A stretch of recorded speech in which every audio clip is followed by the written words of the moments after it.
नमस्कार विद्यार्थी मित्रांनो, मी उज्ज्वल कोर पाटील आपलं ध्यास अकॅडमी सातारा या युट्यूब चॅनलवर स्वागत करतो. मित्रांनो, आज आपण बघणार आहोत पुणे ग्रामीण पोलीस शिपाई भरती 2024 चा पेपर. विषय आहे गणित आणि बुद्धिमत्ता चाचणी या घटकांवरील सर्व प्रश्नांचे विश्लेषण. बघूयात पहिला प्रश्न. पुढीलपैकी चुकीचे विधान ओळखा. प्रत्येक मूळ संख्या ही नैसर्गिक मूळ संख्या असते.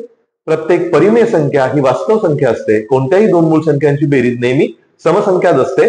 जोडमूळ संख्यांचा मसावी एक येतो. बघूया पहिला विधान जे होतं, पहिलं विधान काय दिलंय, प्रत्येक मूळ संख्या ही नैसर्गिक मूळ संख्या असते. बघा, मूळ संख्या ज्या आहेत यामुळे नैसर्गिक संख्यांमधीलच असतात, त्यामुळे प्रत्येक मूळ संख्या ही नैसर्गिक मूळ संख्या असते. हे विधान बरोबर ठरतंय. यानंतर प्रत्येक परिमेय संख्या ही वास्तव संख्या असते. सर्व परिमेय आणि अपरिमेय संख्या मिळून वास्तव संख्या तयार होतात, त्यामुळे प्रत्येक परिमेय संख्या ही वास्तव संख्याच असणार आहे. हे विधान देखील येथे योग्य आहे. यानंतर कोणत्याही दोन मूळ संख्यांची बेरीज नेहमी समसंख्याच असते. येथे मात्र जर आपण बघितलं तर सर्वप्रथम सगळ्यात लहान मूळ संख्या जर बघितली तर ती होती 2. त्यानंतर क्रमाने येणारी पुढची मूळ संख्या होती 3. दोघांची बेरीज घेतली असता उत्तर येत आहे 5, जी की एक विषम संख्या आहे. त्यामुळे नेहमी समसंख्याच असते. हे विधान जे असणार आहे हे चुकीचं असणार आहे. आपल्याला चुकीचं विधान ओळखायचं होतं, त्यामुळे या प्रश्नाचं उत्तर येणार आहे पर्याय क्रमांक सी. बघा, चौथं विधान जे होतं यामध्ये सुद्धा जोडमूळ संख्यांचा मसावी एक येतो. जोडमूळ संख्या म्हणजे अशा मूळ संख्या ज्याच्यातील फरक कितीचा असतो मित्रांनो, 2चा. परंतु त्या मूळ संख्या असल्यामुळे त्यांच्या भाजकांमध्ये जर आपण बघितलं तर एक व्यतिरिक्त सामायिक विभाजक येत नाही. म्हणून जोडमूळ संख्यांचा मसावी जो आहे तो सुद्धा किती असणार आहे, एक असणार आहे. हे विधान देखील योग्य ठरतंय. या प्रश्नाचं उत्तर असणार आहे पर्याय क्रमांक सी. यानंतर बघूया पुढचा प्रश्न. बघा,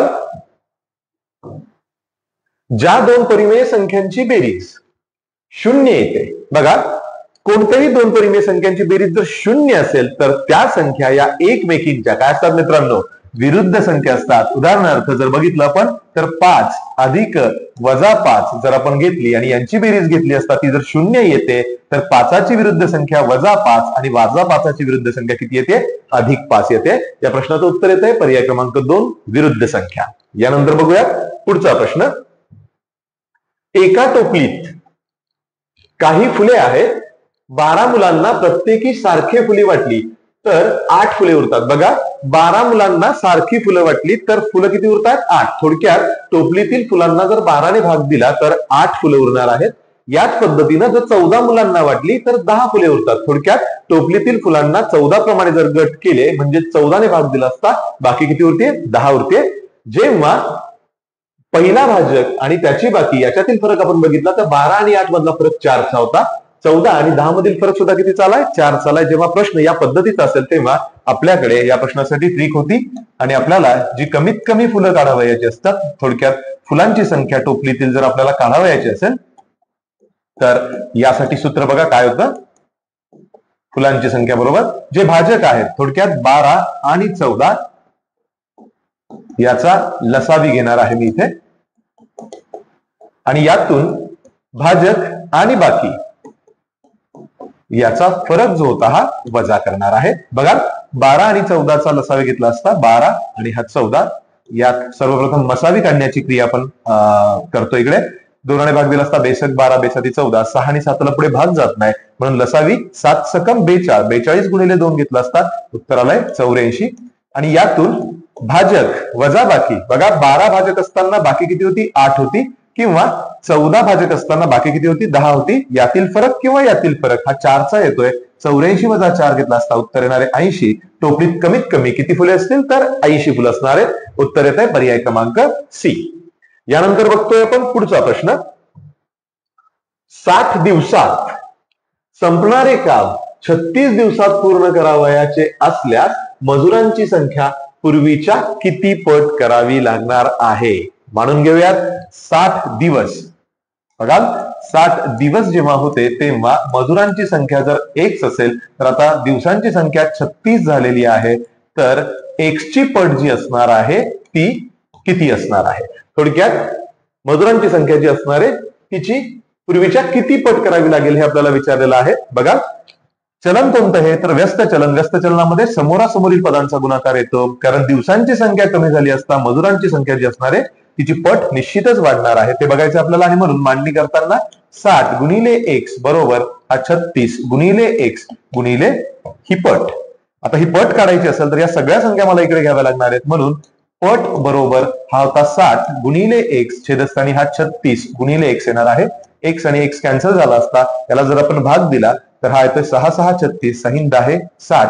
त्यानंतर आपण बघतो इथे दोनाचा भाग दिला असता 2 पंचे 10 आणि हा येतोय 2 त्रिक 6. सो पट जी आलेली आहे ती येणार आहे 5/3 पट. पर्याय क्रमांक डी हे याचं योग्य उत्तर येत आहे.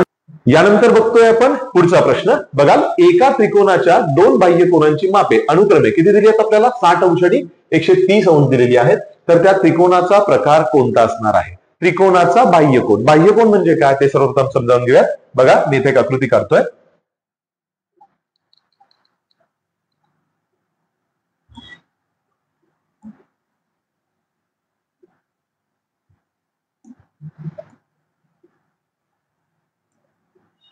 त्रिकोणाचे हे जे 3 कोण आहेत त्यांना आपण म्हणतो अंतरकोन.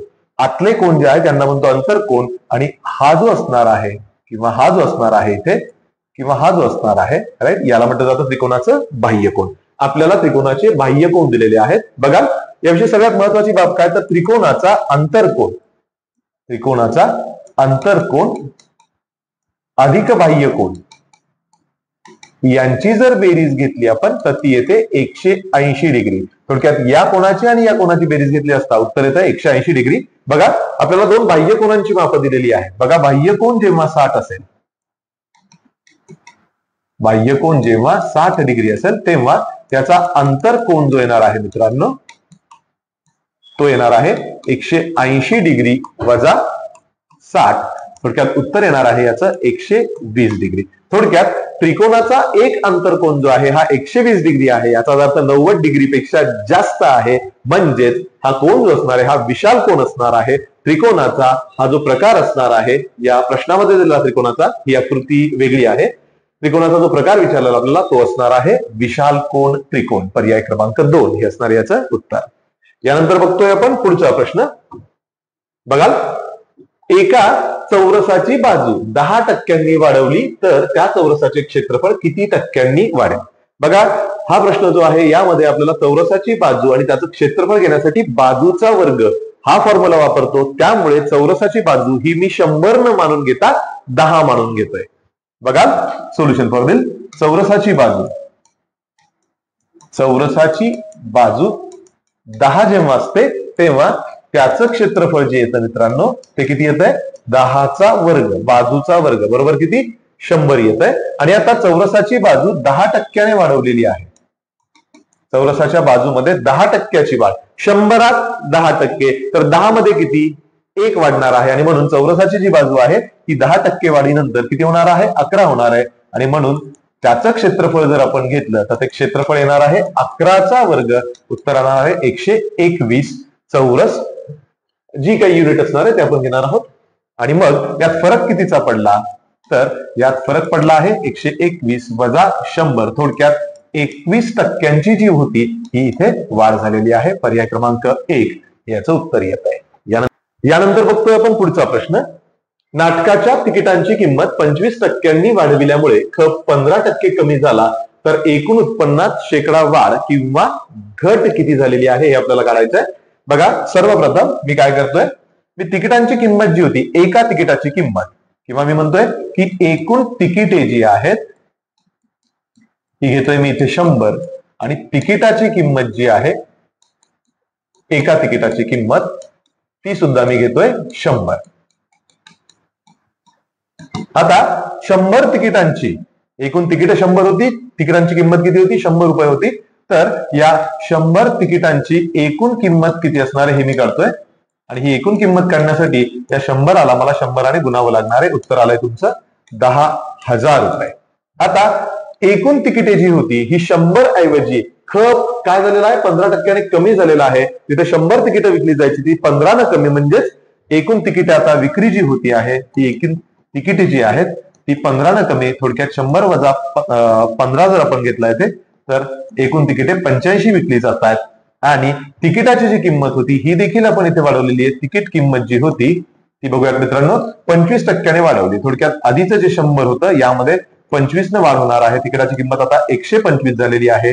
पूर्वी 100 तिकीट विकली जायची 100 रुपयाप्रमाणे, तेव्हा आपल्याकडे यायची 10,000 रुपये. आता 85 तिकीट 125 प्रमाणे किती रुपये येणार आहेत ते बघूयात आपण. आणि म्हणून याची किंमत जर काढायची असेल तर एकूण किंमत बरोबर हा 125 गुणिले मी 85 घेतोय. दोघांचा गुणाकार घ्यायचा आपल्याला. 125 गुणिले हा 85 म्हटलंय मी इकडे. 5 5 25, चला 2, 5 दुने 10, 10 आणि 2 किती आलाय 12, चला 1, 5 1 5 आणि 1 6, शून्य. 8 पंचे 40, चला 4, 8 दुने 16 आणि 4 20, चला 2, 8 1 8, 8 आणि 2 10. उत्तर आलंय 5 2 6 0 आणि 1. थोडक्यात याची किंमत झाली आहे 10,625. बघाल, पूर्वी मिळणारे पैसे हे 10,000 होते आणि आता मिळणारे जे रुपये आहेत एकूण ते किती आलेले आहेत मित्रांनो? 10,625 रुपये आलेले आहेत. थोडक्यात येथे 625 रुपयांची काय झालेली आहे? वाढ झालेली आहे. परंतु आपल्याला याची टक्केवारी काढायची आहे आणि म्हणून या 625 ला मी 100 ने भाग जर दिला तर उत्तर येणार आहे 6.25% काय झालेली आहे? इथे वाढ झालेली आहे. पर्याय क्रमांक 1 हे या प्रश्नाचं योग्य उत्तर असणार आहे. यानंतर बघतोय आपण पुढचा प्रश्न. ज्योती व वंदना यांनी लघु उद्योगासाठी बँकेकडून समान कर्ज एकाच दराने सरळ व्याजाने घेतले होते. ज्योतीनं 2 वर्षात 8,680 रुपये व वंदनाने 5 वर्षात 11,200 रुपये भरून कर्जाची परतफेड केलेली आहे. बघा, व्याज दर समान आहे, मुद्दल देखील काय आहे? समान आहे. सरळ व्याजाने रक्कम घेतली गेली होती. 2 वर्षामध्ये ज्योतीने एवढे पैसे परत केलेले आहेत. थोडक्यात परत केलेली ही रक्कम जी असणार आहे ही 2 वर्षाची सरळ व्याजासकट असणारी रक्कम असणार आहे. थोडक्यात ज्योती ने 2 वर्षात जी रास परत केलेली आहे ती आहे 8,680 रुपये. याच पद्धतीनं वंदनाने 5 वर्षात जी रास परत केलेली आहे मित्रांनो ती रास किती असणार आहे? 11,200. 2 वर्षाची रास 5 वर्षाची रास ही जी वाढ झालेली आहे ही सरळ व्याजामुळे झालेली आहे आणि म्हणून 3 वर्षाचे सरळ व्याज बरोबर किती येणार आहे? तर 11,200 वजा हा 8,680 हा येणार आहे 0. 10 8 गेला 2, चला 1, 12 2 7 गेले 5, चला 1, 11 9 गेले 2. ही येणार आहे 3 वर्षाचं सरळ व्याज. आणि यावरून मग मी एका वर्षाचं सरळ व्याज काढतोय. एका वर्षाचे सरळ व्याज किती असेल मित्रांनो? तर ते असणार आहे 2,520 ला कितीने भाग देणार आहे मी? 3 ने भाग देणार आहे. 3 1 3 3 8 24 1 उरला. 3 चौक 12 हा 0 आलाय. 840 रुपये हे एका वर्षाचं व्याज होतं. बघाल, आता यातली कोणतीही एक केस आपण घेऊ शकतो, 2 वर्षांची किंवा 5 वर्षांची. मी इथे 2 वर्षाची केस घेतोय म्हणून 2 वर्षाचे सरळ व्याज बरोबर जर मला घ्यायचे असेल तर या 840 ला मी 2 ने गुणून घेतोय. बघा, 2 ने गुणाकार घेतला असता हा 0, 2 चौक 8, 2 8 16. 2 वर्षाचे सरळ व्याज जे होते 1,680 होते. माझ्याकडे 2 वर्षाचं सरळ व्याज आहे, 2 वर्षाची रास आहे आणि यावरून मी मुद्दल काढू शकतो. बघा, म्हणून मुद्दल जे येणार आहे ते मुद्दल बरोबर रास वजा सरळ व्याज. रास होती 2 वर्षाची 8,680 रुपये वजा यातनं सरळ व्याज जे आहे 2 वर्षाचं ते होतं 1,680 रुपये. वजा केले असता हा 0, 8 8 गेला 0, 7 6 0, 8 नाही गेला 7. मुद्दल जी येणार आहे ती असणार आहे 7,000 रुपये. म्हणून त्याचं उत्तर येत आहे पर्याय क्रमांक 1. यानंतर बघणार आहोत आपण पुढचा प्रश्न. बघाल, सर्वात मोठी 1 अंकी मूळ संख्या व सर्वात लहान 2 अंकी संयुक्त विषम संख्या यांचा गुणाकार किती येणार आहे? प्रश्नात दिलेला आहे सर्वात मोठी 1 अंकी मूळ संख्या. सर्वात मोठी 1 अंकी मूळ संख्या जर विचारली, आपल्याला गुणाकार सांगितला होता म्हणून गुणाकार घेताना मी पहिल्यांदा या 2 संख्या शोधणार आहे. सर्वात मोठी 1 अंकी मूळ संख्या जर म्हटलं होतं ती येते 7 गुणिले आपल्याला विचारलेलं आहे सर्वात लहान 2 अंकी संयुक्त आणि कोणती संख्या? विषम संख्या विचारली आहे. संयुक्त संख्या जर म्हटली सगळ्यात लहान तर ती येते 10. 2 अंकी विचारलेले आहे म्हणून 10. 10 नंतर 11 ती मात्र मूळ. 12 सम आहे, संयुक्त आहे पण विचारलेली कुठली? विषम. 13 ही मूळ संख्या आहे. 14 पुन्हा समसंख्या येते. 15 ही संयुक्त असून विषम देखील आहे आणि म्हणून येथे ती संख्या येणार आहे 15. 15 साते 5 से उत्तर येणार आहे 105, जे दिलंय पर्याय क्रमांक डी मध्ये. यानंतर बघणार आहोत पुढचा प्रश्न. 72 ने निशेष भाग जाणारी खालीलपैकी संख्या कोणती? 72 ची कसोटी आपल्याला विचारली मित्रांनो. 72 ची कसोटी बघा, कोणत्या संख्येला 72 ने भाग जाईल? तर बघा 72 चे असामायिक अवयव येतात 8 व 9. थोडक्यात ज्या संख्येला 8 व 9 थोडक्यात दोन्ही अंकांनी वेगवेगळ्या पद्धतीने जर भाग जात असेल तर त्या संख्येला 72 ने सुद्धा भाग जाणार आहे. आणि सर्वप्रथम मी 8ची कसोटी चेक करणार आहे. बघूयात आपण. 102 ला 8ची कसोटी काय होती? संख्येतील शेवटच्या 3 अंकांना जर 8ने पूर्ण भाग गेला तर त्या संख्येला देखील 8ने पूर्ण भाग जातो. आणि म्हणून येथे मी शेवटच्या 3 अंकांना 8ने भाग जातोय का बघतोय. 8 1 8, यानंतर 8 1 8, 2 उरले. 22 ला 8ने पूर्ण भाग जात नाही, म्हणून हे उत्तर असू शकत नाही. यामध्ये जर 8ने भाग दिला आपण तर 8 1 8, 8 चोक 32, 2 उरले. 8 3 24. बघा 8ने पूर्ण भाग गेलाय. आता 9ने भाग जाण्यासाठी 9ची कसोटी काय आहे? तर संख्येतील अंकांच्या बेरजेस. 9ने भाग गेला तर त्या संख्येला देखील 9ने भाग जातो. या संख्येतील अंकांची बेरीज जर घेतली आपण तर 9 अधिक 7 अधिक 3 अधिक 4 अधिक 4. 4 आणि 4 8, 8 आणि 3 11, 11 आणि 7 18, 18 आणि 9 उत्तर येतंय 27. या 27 ला 9ने पूर्ण भाग जातो. थोडक्यात या संख्येला 8ने व 9ने दोन्ही संख्यांनी वेगवेगळा भाग जातो आहे. याचाच अर्थ या संख्येला 72 ने देखील पूर्ण भाग जाणार आहे. आणि म्हणून या प्रश्नाचं उत्तर येणार आहे पर्याय क्रमांक बी. यानंतर बघतोय आपण पुढचा प्रश्न. एका पुस्तकाचा 3 पंचमांश भाग आणि 15 पाने वाचल्यानंतर 125 पाने वाचावयाची शिल्लक राहतात, तर त्या पुस्तकाला एकूण पाने किती? अतिशय सुंदर प्रश्न आहे. बघाल, पुस्तकाची एकूण पानं जी होती, एकूण पाने ती मी मानून घेतोय x. बघा आता पुस्तकाचा 3 पंचमांश भाग, थोडक्यात या x पानांचा 3 पंचमांश भाग जर म्हटला आपण तर तो येणार आहे 3x छेद किती 5. आणि 15 पानं, आणि म्हणजे अधिक किती पानं? 15 पानं वाचली तर किती शिल्लक राहत आहेत? 125. थोडक्यात याच्यामध्ये ही वाचून शिल्लक किती राहिली आहेत? 125. जर मी ही 125 पानं वाचली तर सगळी पानं जी आहेत ती वाचून होणार आहेत. थोडक्यात यांची बेरीज म्हणजेच पुस्तकाची एकूण पाने येणार आहेत. आपल्याकडे आता समीकरण तयार झालंय, आपण सोडवून घेणार आहोत. बघा, हा होता तुमचा 3x छेद 5 अधिक 15 अधिक 125 घेतला असता उत्तर येतंय 140, बरोबर आलाय x. ही संख्या मी इकडे घेतली असता हा आलाय 140, माफ कराल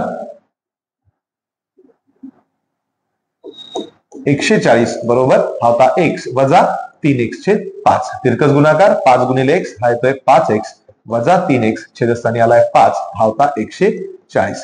5x वजा 3x घेतला असता उत्तर येतंय 2x छेद 5. थोडक्यात 2x छेद 5 बरोबर आलाय 140. आता x ची किंमत काढण्यासाठी या 140 गुणिले 2 छेद 5 इकडे येताना 502 होणार आहे. बेक बे बे 7 14 0 7 5 35 उत्तर येणार आहे 350. थोडक्यात पुस्तकाला एकूण पानं किती असणार आहेत मित्रांनो? 350 पानं असणार आहेत. पर्याय क्रमांक सी हे या प्रश्नाचं उत्तर येत आहे. यानंतर बघणार आहोत पुढचा प्रश्न. बघा, अ हा ब च्या दुप्पट वेगाने काम करतो. बघा, अ चा जो स्पीड आहे हा ब च्या दुप्पट वेगाने आहे. याचा अर्थ अ काम लवकर संपवणार आहे, ब ला लागणारा वेळ काय असणार आहे? जास्त असणार आहे. तर क हा अ आणि ब या दोघांच्या एकत्रित कामा इतकं काम करतो. क जो आहे जेवढं काम अ आणि ब एका दिवसात करत असतील तेवढं काम एकटा क करत असतो. जर असं असेल तर अ च बघा, आपल्याला अ चे दिवस दिले की अ एकटा जर काम करायला लागला तर तो किती दिवसात करणार आहे? 12 दिवसात करणार आहे. तर जर अ ब आणि क मिळून तेच काम किती दिवसात पूर्ण करतील? थोडक्यात जर या तिघांनी मिळून काम करायचं ठरवलं तर त्यांना लागणारे दिवस किती असणार आहेत हे विचारलेलं आहे. बघा, यासाठी सोल्युशन काय? मी सर्वप्रथम अ ला लागणारे दिवस, अ ला लागणारे दिवस किती होते मित्रांनो? 12 दिवस होते. म्हणून अ चे एका दिवसाचे काम काढतोय मी. अ चे एका दिवसाचे काम. बघा, जर अ 12 दिवसात काम संपवतोय याचाच अर्थ एका दिवसामध्ये कामाचा तो 1/12 भाग संपवणार आहे. आता ब जो आहे, अ हा ब च्या दुप्पट वेगाने काम करतो. याचा अर्थ ब जो आहे हा अ च्या निमपट वेगाने काम करत असेल. थोडक्यात ब ला अ पेक्षा जास्त म्हणजेच किती? दुप्पट दिवस लागणार आहेत. आणि म्हणून ब ला लागणारे दिवस जर म्हटलं आपण तर 12 दुणे किती असणार आहेत? ते 24 असणार आहे. म्हणून ब चे एका दिवसाचे काम जर आपण काढले तर ते येणार आहे 1/24 भाग. हे झाले अ चे एका दिवसाचे काम, हे झाले ब चे एका दिवसाचे काम. आता क चे एका दिवसाचे काम जर मला काढावयाचे असेल, म्हणून क चे एका दिवसाचे काम बरोबर अ अधिक ब चे एका दिवसाचे काम मला घ्यावे लागणार आहे. 1/12 अधिक 1/24. बघा, लसावी समान करून घेण्यासाठी या 12ला किती भाग गुणलाय मी? 12 दुने 24, म्हणून 1 गुणिले 2 म्हटलं असता वर येणारे 2 अधिक हा येतोय 1. त्यात उत्तर आलंय तुमचं 3/24. संक्षिप्त रूप घेतलं असता 3 × 3 3 8 24. थोडक्यात क जो आहे हा एका दिवसामध्ये 1/8 भाग कामाचा संपवणार आहे. आता या तीनही व्यक्ती एकत्र आलेल्या आहेत. थोडक्यात अ अधिक ब अधिक क याचं जर मी एका दिवसाचं काम काढलं, हे एका दिवसात किती काम करतील? तर बघा, अ च होतं 1/12 होतं 1/24 अधिक क च होतं 1/8 आणि यांचा लसावी जर आपण 24 घेतला तर 12 दुने 24 म्हणून वर येणारे 2 अधिक हा 24 म्हणून वर 1 ऍज डी झालाय अधिक 8 त्रिक 24 म्हणून वर येणारे 3. 2 अधिक 1 3, 3 आणि 3 6 6/24 आलेला आहे. 6 1 6 आणि 6 चोक 24. थोडक्यात जर हे तीनही मिळून काम करायला लागले तर कामाचा 1/4 भाग हे एका दिवसात पूर्ण करणार आहे. आणि याचाच अर्थ यांना लागणारे दिवस, या तिघांनी जर एका वेळी काम सुरू केलं तर यांना ते काम पूर्ण करायला तिघांना लागणारे दिवस जर आपल्याला काढायचे असतील तर आपण याचा व्यस्त घेत असतो. उत्तर येणार आहे तुमचं 4 दिवस. पर्याय क्रमांक ए हे या प्रश्नाचं उत्तर असणार आहे. हा होता 12वा प्रश्न. बघा, प्रश्न जर समान असेल, थोडक्यात अ हा ब च्या दुप्पट वेगाने काम करतो, तर क हा अ आणि ब या दोघांच्या एकत्रित कामा इतके काम करतो. आणि जर तुम्हाला अ चे दिवस दिलेले असतील, प्रश्नामध्ये सगळ्या कंडिशन अशा असतील आणि तुम्हाला अ चे दिवस दिलेले असतील, तर हे उत्तर काढताना तुम्ही दिलेल्या या 12 दिवसांना 3 ने जर भाग दिला तर तुम्हाला तुमचं उत्तर मिळत असतं 4. बघा, जर येथे 18 दिवस राहिले असते आणि कंडिशन समान राहिल्या असत्या तर मी 18ला 3 ने भाग दिला असता तर उत्तर आलं असतं 6 दिवस. आणि यानंतर पुढचा प्रश्न बघणार आहोत आपण. ताशी 60 किलोमीटर सरासरी वेगाने जाणारी आगगाडी जर ताशी 75 किलोमीटर वेगाने गेल्यास निर्धारित मुक्कामावर 48 मिनिटे लवकर पोहोचली. गाडीनं स्पीड वाढवला, गाडी लवकर पोहोचली. गाडी हळूहळू जात असेल तर तिला जास्त वेळ लागणार आहे. 48 मिनिटं तिचं लवकर पोहोचत असेल तर त्या गाडीने एकूण किती प्रवास केलेला आहे? बघा, हे प्रश्न सोडत असताना मी एकूण प्रवास जो होतो गाडीचा तो मानून घेतोय पहिल्यांदा. गाडीचा एकूण प्रवास किंवा अंतर म्हणूयात आपण याला. अंतर जे आहे गाडीचं ते किती मानतोय मी? x मानतोय. आणि आता यावरून मी समीकरण तयार करतोय. बघा, 60 किलोमीटर सरासरी वेगाने हे अंतर पार करण्यासाठी गाडीला किती तास लागतील? तर या x ला त्यासाठी मला कितीने भाग द्यावा लागेल? 60 ने द्यावा लागेल. त्यानंतर गाडीनं वेग वाढवलेला आहे, 75 केलेला आहे. थोडक्यात हे अंतर पार करण्यासाठी गाडीला लागणारे तास किती असणार आहेत? 1/75 असणार आहे. आता हा तासातील फरक जो होता हा आपल्याला दिलेला होता किती? 48 मिनिटे. हा फरक तासातील, हे मात्र मिनिटांमध्ये, म्हणून या मिनिटाला मी तासात कन्वर्ट करून घ्यायचं असेल मला तर याला कितीने भाग देणार आहे मी? 60 ने भाग देणार आहे. आता माझ्याकडे समीकरण तयार झालेलं आहे. बघा, 60 आणि 75चा लसावी जर घेतला आपण तर तो येतोय 300. 60 गुणिले 5 300 येतो, म्हणून इथे येणार आहे 5x वजा 75 गुणिले 4 म्हणून 300 येतोय, म्हणून वर येणार आहे 4x. बरोबर, इकडे आलाय तुमचा 48/60. आता 5 वजा 4 जर म्हटलं तर हा येतोय x/300. बरोबर, हा येतोय 48/60. आणि म्हणून x ची किंमत काढावयाची असेल तर ह्या 48/60 ला मी या 300 ना, आता इकडे त्यांना हा गुणिले होणार आहे. 300 ने जर गुणलं तर 60 × 60 60 पंचे 300. 48 गुणिले 5 घेतला असता 5 8 40, 7 4 5 चोक 20 आणि 4 24. अंतर जे येणार आहे ते किती येणार आहे? 240 किलोमीटर हे असणार. याचं उत्तर पर्याय क्रमांक बी. यानंतर बघतोय आपण पुढचा प्रश्न. बघा, सुंदर प्रश्न आहे. 2 3 4 या प्रमाणात मोठ्यात मोठ्या 2 अंकी 3 संख्यांची सरासरी किती असणार आहे? आपल्याला संख्यांचं प्रमाण दिलेलं आहे. काय दिलंय ते? 2 3 किती? 4.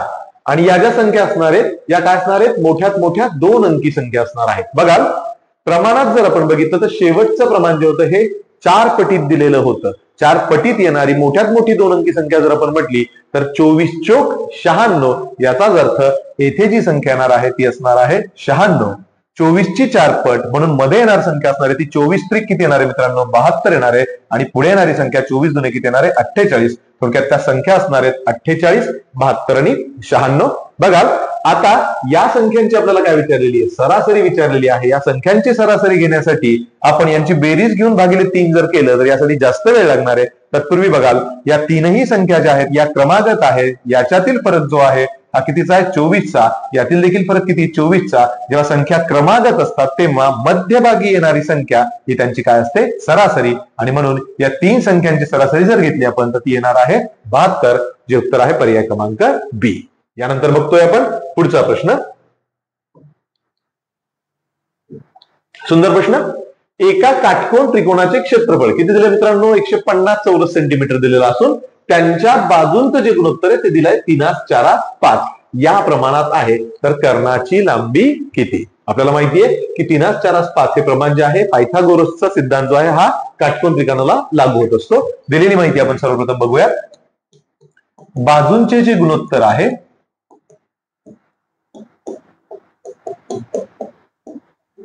ते होते 3:4:5 आणि म्हणून त्या बाजू जर आपण घेतल्या तर त्या येणार आहेत 3x 4x आणि किती 5x. यातील जी मोठी बाजू असते ही बाजू असणार आहे कर्णाची बाजू, आणि ही कर्णाची बाजू जर आपल्याला काढायची असेल तर आपल्याला याचा वापर करावा लागणार आहे क्षेत्रफळाचा. काटकोन त्रिकोणाचे क्षेत्रफळ जे असते काटकोन त्रिकोणाचे क्षेत्रफळ बरोबर 1/2 पाया गुणिले उंची. जर आपण त्रिकोण बघितला हा जर कर्ण असेल तर या दोघांपैकी एक बाजू असणार आहे पाया आणि एक बाजू असणार आहे उंची, म्हणून हे येते 1/2 गुणिले 3x गुणिले किती येणार आहे हा 4x.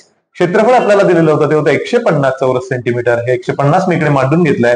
त्यानंतर हा 1/2 गुणिले 3×12 x गुणिले x म्हटलं तर 12 गुणिले x चा काय येणार आहे हा वर्ग 62 थोडक्यात उत्तर आलंय तुमचं मित्रांनो 6x वर्ग बरोबर 150.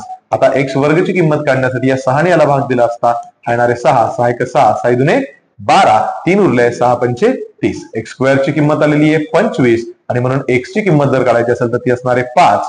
कर्ण जो होता काटकोन त्रिकोणाचा कर्ण हा किती होता मित्रांनो 5x होता, म्हणून 5 गुणिले 5 घेतला असता उत्तर येणार आहे 25 सेंटीमीटर, जे दिलंय पर्याय क्रमांक ए मध्ये. हे असणार या प्रश्नाचं उत्तर. काटकोन त्रिकोणाची क्षेत्रफळ 150 असताना आणि गुणोत्तर जर असं असेल तर पाया आणि उंची या पद्धतीने मी हा प्रश्न सोडवलेला आहे. बघूया पुढचा प्रश्न काय आहे. 2 मीटर उंची आणि 1.4 मीटर तळाचा व्यास असलेला एका धातूचा बंदिस्त दंडगोल बनवण्यास एकूण धातूचा किती पत्रा लागणार आहे. प्रश्न अतिशय सुंदर आहे. बघा प्रश्न समजावून घ्या. पहिल्यांदा मला असा धातूचा काय बनवायचा आहे मित्रांनो डबा बनवायचा आहे, आणि हा डबा जर बनवायचा असेल तर मला लागणारा पत्रा म्हणजे काय मित्रांनो तर ही गोलाकार बाजू आणि वरचे हे दोन वर्तुळ जे आहे यांचं क्षेत्रफळ मला काढावं लागणार आहे. थोडक्यात मला या दंडगोलाचं काय काढायचं आहे तर पृष्ठफळ काढायचं आहे. दंडगोलाचे पृष्ठफळ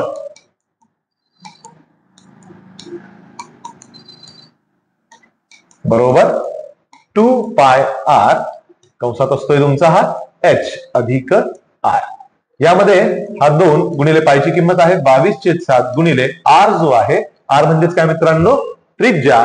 मला तळाचा व्यास दिलेला आहे, त्रिज्या जी असणार आहे ती याच्या निमपट असणार आहे. 1.4 ला 2 ने भाग दिला असता त्रिज्या जी येणार आहे ती येणार आहे 0.7 पुन्हा गुणिले कंसात h म्हणजे काय हाईट उंची किती दिली मित्रांनो 2 मीटर दिलेली आहे. ही 2 मीटर अधिक पुन्हा ही त्रिज्या म्हणजे 0.7 घेतलाय. यानंतर बघा आपण भाग देणार आहोत. हा 2 गुणिले 22/7 गुणिले 0.7 गुणिले यांची बेरीज घेतली असता उत्तर येते 2.7. 7 ने याला भाग दिला असता उत्तर येणार आहे 0.1. आता बघा 2 गुणिले 22 म्हटलं असता उत्तर येते 44 गुणिले या दोघांचा गुणाकार घेतला तर 27 गुणिले 1 सर्वप्रथम मी लिहून घेतोय उत्तर येते 27. यामध्ये या पॉईंट नंतर एक घर इकडे एक घर एकूण घर 2 सोडणार आहे, डावीकडे 2 घर म्हटल्यावर उत्तर येणार 0.27. आता या दोघांचा गुणाकार घेण्यासाठी मी या 44 ला 27 न गुणतोय. बघा 27 चोक किती येत आहे 108 येत आहे. हा 8 चला 10 पुन्हा 27 चोक 108 आणि 10 जर म्हटलं तर उत्तर 118 येणार आहे. त्याचं उत्तर येत आहे 1188 2 घरं, म्हणून येथे उत्तरात 2 घरं सोडतोय मी. उत्तर येणार आहे कशामध्ये? चौरस मीटर मध्ये. 11.88 चौरस मीटर. पर्याय क्रमांक सी हे या प्रश्नाचं उत्तर येणार आहे. यानंतर बघतोय पुढचा प्रश्न. पुढचा प्रश्न बघा. एका वस्तूवर 20% सूट दिली गेली, पुन्हा 10% सूट दिली गेली, तर त्या वस्तूवर एकूण किती सूट दिलेली होती? बघा, हे प्रश्न सोडवण्यासाठीची ही क्लुप्ती. मी वस्तूची किंमत जर 100 रुपये मानून घेतली, किती रुपये मानली? 100 रुपये. तर प्रथम सूट जी असणार आहे ती किती असणार आहे मित्रांनो? 20% असणार आहे. थोडक्यात 20% वजा केले तर किती टक्के शिल्लक राहतील? 80% शिल्लक राहतील. थोडक्यात मी सर्वप्रथम या 100चे काय काढणार आहे? 80% काढणार आहे. यानंतर या किमतीवर पुन्हा किती सूट दिली आहे? 10%. थोडक्यात 10% सूट दिल्यानंतर याची विक्री करत असताना मी याचे किती घेतलेत? 90% घेतलेत. म्हणून पुन्हा चे मी काय काढणार आहे? 90%. थोडक्यात 100 गुणिले 80 छेद हा आलाय 100. यानंतर गुणिले पुन्हा किती येतोय तुमचा? हा 90 छेद 100 येतोय. यातला 100 कॅन्सल झाला. 0 0 0 आणि 0 8 9 72 रुपये ही असणारे वस्तूची विक्री किंमत. किती फरक पडला आहे? तर दिली गेलेली जी सूट होती 100 रुपयाची वस्तू आता 72 रुपयाला विकली गेली आहे. याचा अर्थ 28% सूट येथे दिली गेलेली आहे. पर्याय क्रमांक बी हे असणारे याचं उत्तर. यानंतर बघतोय आपण पुढचा प्रश्न. बघा, पाण्याने पूर्ण भरलेल्या बादलीचे वजन 18 किलो आहे. पाण्याने अर्ध्या भरलेल्या त्याच बादलीचे वजन किती आहे? 10 किलो आहे. तर रिकाम्या बादलीचे वजन आपल्याला विचारलेले आहे. मला रिकाम्या बादलीचं वजन विचारलेलं आहे. हे 18 किलो वजन जे असणार आहे हे पाण्याने भरलेल्या बादलीचं आहे. थोडक्यात यामध्ये पाणी आणि बादली या दोघांचंही वजन गृहीत धरलेलं आहे. आणि येथे जेव्हा अर्ध्या भरलेली असते बादली तेव्हा तिचं वजन किती? 10 किलो. येथे सुद्धा अर्ध पाणी आणि बादली असं एकत्रित वजन घेतलेलं आहे. मी रिकाम्या बादलीचं वजन जे आहे, रिकाम्या बादलीचे वजन मानून घेतोय. ते मी जर x kg मानून घेतलं, ठीक आहे. तर बघा, आता भरलेली बादली जी असेल, पूर्ण भरलेली बादली, यातील पाण्याचं वजन जर विचारलं तर ते किती येणार आहे मित्रांनो? या 18 मधून हा x मी काय करणार आहे? वजा. आणि अर्धी भरलेली बादली जर आपण म्हटलो तर याच्यामध्ये असणारं पाण्याचं वजन जे असणार आहे, फक्त पाण्याचे वजन जर आपण म्हटले तर ते किती येणार आहे मित्रांनो? 10 वजा x येणार आहे. कारण 10 किलो मधून हे x मी काय करणार आहे? वजा.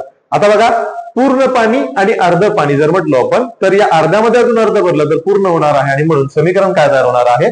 तर बघा, हे 18 वजा x जे पूर्ण पाणी होतं हे याची दुप्पट असणार आहे. म्हणून 2 गुणिले किती म्हणतोय मी? हा 10 वजा x घेतोय. आता हा आलाय तुमचा 18 वजा x बरोबर. जर 2 याला गुणलो आपण तर 2 गुणिले 10 म्हणजे 20 वजा हा किती येणार आहे? 2x. वजा 2x जेव्हा इकडे येईल आणि हा 18 जेव्हा इकडे येईल तेव्हा हा होणार आहे वजा x वजा 2 म्हटल्यावर इकडे अधिक 2x बरोबर हा 20 वजा 18. याची किंमत येते x. 20 वजा 18 किती येणार आहे? 2. बादलीचं जे वजन असणार आहे ते असणार आहे 2 kg. पर्याय क्रमांक 1 हे असणार आहे याचं उत्तर. यानंतर बघतोय आपण पुढचा प्रश्न.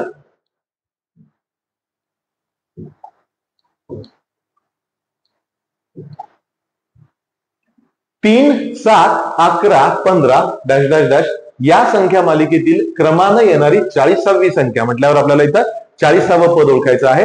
ही श्रेणी कुठली आहे प्रथम बघतोय मी. येथे बघा, 3 आणि 7 मध्ये होणारी वाढ कितीची होती? 4ची. पुन्हा ही वाढ जी आहे ही 4ची आणि ही वाढ सुद्धा किती आहे? 4ची. थोडक्यात ही श्रेणी जी आहे ही समांतर श्रेणी आहे. आणि समांतर श्रेणीमध्ये जर आपल्याला n नंबरचं पद, इथे n ची किंमत किती आहे? 40 आहे. जर काढावयाचं असेल तर त्याचं सूत्र काय होतं? समांतर श्रेणीमध्ये nवे पद बरोबर काय असतं मित्रांनो? प्रथम पद, ज्याला आपण a म्हणतो, अधिक n-1 गुणिले काय असतो? हा फरक असतो. त्या फरकाला आपण काय म्हणत असतो? d म्हणत असतो. बघा, मालिकेतील प्रथम पद जर म्हटलं तर ते किती आलंय? 3 आलंय. अधिक nवे पद किती सांगितलेलं आहे? 40. थोडक्यात n ची किंमत किती झाली मित्रांनो? 40 झाली आहे. हा 40 वजा 1 गुणिले फरक म्हणजे पदातील फरक. हा फरक किती आलाय मित्रांनो? 4चा होता. म्हणून गुणिले किती असणार आहे? हा 4 असणार आहे. हा 3 अधिक 40 वजा 1 जर म्हटलं आपण तर हे येत आहे 39 गुणिले 4. सर्वप्रथम हा गुणाकार मला करावा लागणार आहे. 3 अधिक 4 9 36, 4 ला 3, 4 त्रिक 12 आणि 3 किती आलाय? 15. 156 अधिक 3 म्हटलं तर उत्तर येणार आहे 159. हे असणारे 40वे पद, पर्याय क्रमांक बी हे असणारे याचं उत्तर. यानंतर बघतोय पुढचा प्रश्न. बघा, एका रानात पहिल्या रांगेत 24 झाडे आहेत आणि दुसऱ्या रांगेत 27 झाडे आहेत व तिसऱ्या रांगेत 30 झाडे आहेत. अशा क्रमाने एकूण 30 रांगा जर असतील तर एकूण झाडं किती आहेत? इथे आपल्याला n पदांची बेरीज पहिल्यांदा बघूयात आपण. सेरीज कुठल्या प्रकारची होती? सोल्युशन फॉर दिस मालिका जी आहे ती कशी बनते? पहिल्या रांगेत किती होती मित्रांनो? 24. त्यानंतर किती झाडं येत आहेत? 27. त्यानंतर किती? 30. अशा पद्धतीनं जर आपण झाडं काढत गेलो तर किती रांगा असणार आहेत? 30 रांगा असणार आहेत. थोडक्यात मला या मालिकेतील 30 पदांची काय काढायची आहे मित्रांनो? बेरीज काढायची आहे. आणि म्हणून श्रेणी प्रकार कोणता आहे? तर यातील फरक किती? 3. हा सुद्धा 3. थोडक्यात ही समांतर श्रेणी आहे आणि समांतर श्रेणीमध्ये n पदांची बेरीज बरोबर सूत्र होतं n पदांची बेरीज बरोबर n/2 कंसात 2a अधिक n-1 गुणिले हा d, ज्यामध्ये n म्हणजे किती मित्रांनो? n बरोबर आहे 30, कारण 30 पदांची बेरीज मला काढायची. हाला 30/2 गुणिले a म्हणजे काय? प्रथम पद. आपण मागच्याच एक्झाम्पल मध्ये बघितलं तर प्रथम पद किती मित्रांनो? 24 आहे. 2 गुणिले किती येणार आहे? हा 24 अधिक n-1 30 वजा 1 येणार आहे इथे गुणिले फरक जो होता, फरक कितीचा आहे मित्रांनो? तो आहे 3चा. डी म्हणजे काय? तो मित्रांनो फरक येतो. त्यानंतर आपण 30/2 घेतला असता येणारे 15. हा कंस ऍज इट इज ठेवलाय मी. 24 दुने किती आलाय? 48 अधिक हा आपण जर 30 वजा 1 घेतला तर याचं उत्तर येत आहे 29 आणि 29 गुणिले 3 म्हटलं तर 29 त्रिक किती? 87 येतो आहे. हा आलाय तुमचा 15. या दोघांची बेरीज घेतली असता गुणिले 8 आणि 7 किती आलाय? 15. चला 1 8 आणि 1 9 9 आणि 4 म्हटलं तर येत आहे 13. 15चा आणि 135चा जर गुणाकार घेतला तर 15×5 75. चला 7 15 त्रिक 45. 45 आणि 7 किती येतो मित्रांनो? 52 येतोय. चला 5 आलाय. 15 15 आणि 5 20. थोडक्यात या 30 पदांची बेरीज येणार आहे 2025. म्हणून अशी एकूण किती झाडं असतील 30 रांगांमध्ये? तर ती असणार आहे 2025. पर्याय क्रमांक ए हे असणार या प्रश्नाचं उत्तर. यानंतर बघतोय आपण पुढचा प्रश्न. वयवारीचा प्रश्न आहे. एका व्यक्तीचे वय त्याच्या मुलाच्या वयापेक्षा 24 ने जास्त आहे. 2 वर्षानंतर त्याचे वय मुलाच्या वयाच्या दुप्पट होते, तर त्याच्या मुलाचे आजचे वय विचारलेलं आहे आणि कंडिशन काय दिल्यात त्या बघूयात आपण. बघा, आज रोजी कंडिशन काय होत्या. आज रोजी जर मी मानून घेतलंय की तो मुलगा आहे तो किती वर्षांचा आहे मित्रांनो? 1 वर्षांचा आहे. मुलगा किती वर्षांचा आहे? 1 वर्षांचा आहे. तर व्यक्तीचे वय त्याच्या मुलाच्या वयापेक्षा 24 ने जास्त, म्हणून वडील जे असणार आहेत त्याचे, ती जी व्यक्ती असणार आहे तिचं वय असणार आहे x अधिक किती? 24. आता 2 वर्षानंतर म्हटलंय, कंडिशन बदलणार आहे. 2 वर्षानंतर यांची वय काय असतील ती मी लिहून घेतोय या वयाचा आधार घेऊन. मग 2 वर्षानंतरची वय मुलगा जो असणार आहे तो येणार आहे x अधिक 2 आणि त्याचे वडील जे असणार आहेत हे वडील असणार आहेत x अधिक 24 अधिक 2 म्हटलं तर x अधिक किती येणार आहे? 26. आता कंडिशन दिले की 2 वर्षानंतर त्यांचं वय जे असणार आहे त्याचे वय जे असणार आहे, बघा 2 वर्षानंतर त्याचे वय मुलाच्या वयाचे काय होते? दुप्पट होते. वयाच्या दुप्पट होते मुलाच्या वयाचे, म्हणजे वडिलांचं वय जे असणार आहे x अधिक 26 हे जे वय आहे हे मुलाच्या वयाच्या दुप्पट म्हटल्यावर 2 गुणिले किती येणार आहे? हा x अधिक 2 येणार आहे. आणि मग हे समीकरण सोडवलं असता x अधिक 26 बरोबर हा येतोय 2x. 2 अधिक 2 गुणिले 2 म्हटलं तर अधिक किती येणार आहे? हा 4. मी 26 वजा 4 इकडे घेतला असता हा 26 वजा 4 बरोबर हा 2x. हा x इकडे घेतला तर हा वजा x होतोय. 2x वजा x म्हटल्यावर उत्तर किती येणार आहे? x येणार आहे. आणि 26 वजा 4 म्हटलं तर उत्तर येणार आहे किती? 22. x ची किंमत 22 आली आहे. मला विचारलं होतं मुलाचं आजचं वय, मुलाचं आज वय किती होतं? 1 वर्ष, म्हणून उत्तर येणार आहे 22 वर्ष. पर्याय क्रमांक 4 हे असणार याचं उत्तर. यानंतर बघतोय पुढचा प्रश्न. बघा, सुंदर प्रश्न आहे हा सुद्धा. पाण्याची टाकी नळ P या नळाने 1 टाकी भरण्यास किती तास लागतात? 10 तास लागतात. तसेच Q या नळाने ती टाकी रिकामी होण्यास 14 तास वेळ लागतो. जर टाकीला 2 नळ असतील, P नळ पाणी भरतोय आणि Q नळ काय करतोय? पाणी, टाकी जी आहे ती रिकामी करतोय, तिला लागणारा वेळ 24 तास होता. आता दोन्ही नळ एकाच वेळी सुरू केले तर 7 तासानंतर क्यू नळ बंद जर केला तर पूर्ण टाकी जी आहे ही भरण्यास किती वेळ लागणार आहे हे आपल्याला काढायचं आहे. प्रश्न सोपा आहे, मांडणी फक्त याची आपल्याला जमली पाहिजे. बघा, सर्वप्रथम मी पी या नळाचा एका तासाचं काम काढून घेणार आहे. बघा, पी नळ भरतो म्हणून पी नळाचे एका तासाचे काम असं मी म्हणतो इथे. बघा, पी ला एकट्याला ती टाकी भरायची असेल तर त्याला 10 तास लागतात, म्हणून पी नळाचे एका तासाचे काम जर म्हटलं तर ते येणार आहे 1/10 भाग. 1/10 भाग इतकं काम पी नळाचं असणार आहे. हा टाकी भरतोय. क्यू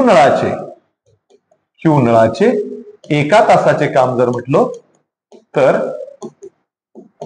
तो 14 तासात टाकी काय करतो मित्रांनो? रिकामी करतो. म्हटल्यावर 1/14 भाग जो असणार आहे हा टाकी काय करणार आहे?